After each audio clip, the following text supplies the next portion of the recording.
The right to determine the purpose of a created thing belongs only to the creator of it.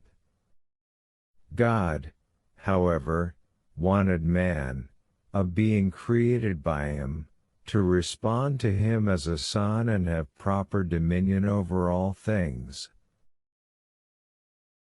In order for man to rightly have this dominion, God had to make sure that he inherited his nature, that is, God had to place him in a position to inherit his creativity, intellect, heart and love. Man was to do this by taking part, by his own will, and realizing his responsibility in creating himself. Simply put, a man does not become perfect by God's principles and will alone. Man's part of personal responsibility is a necessary element. God gave man this part of responsibility, just as he gave him the means to be able to achieve perfection. Therefore, God cannot interfere in man's responsibility.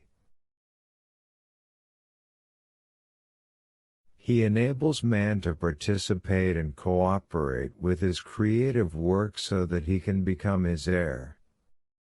Therefore, man's share of responsibility is a precious gift given to him by God.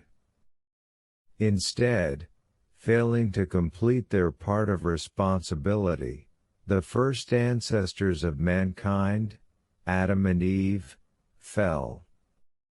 Therefore, man's responsibility is an absolutely necessary element in God's ideal and a fortiori for his salvation, by which God seeks to restore fallen man to his original state.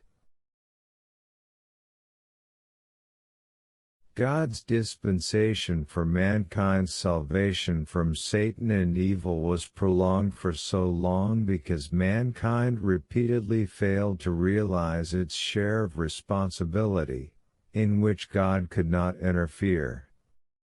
As is explained in John 3:18, no matter how many blessings and love God may give, there can be no salvation for those without faith.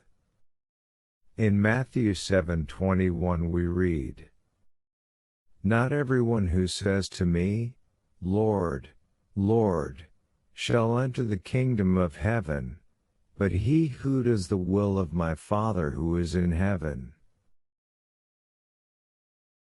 This makes us realize that doing what our Heavenly Father desires is entirely our responsibility. Why can't a God of goodness give even to those who do not ask?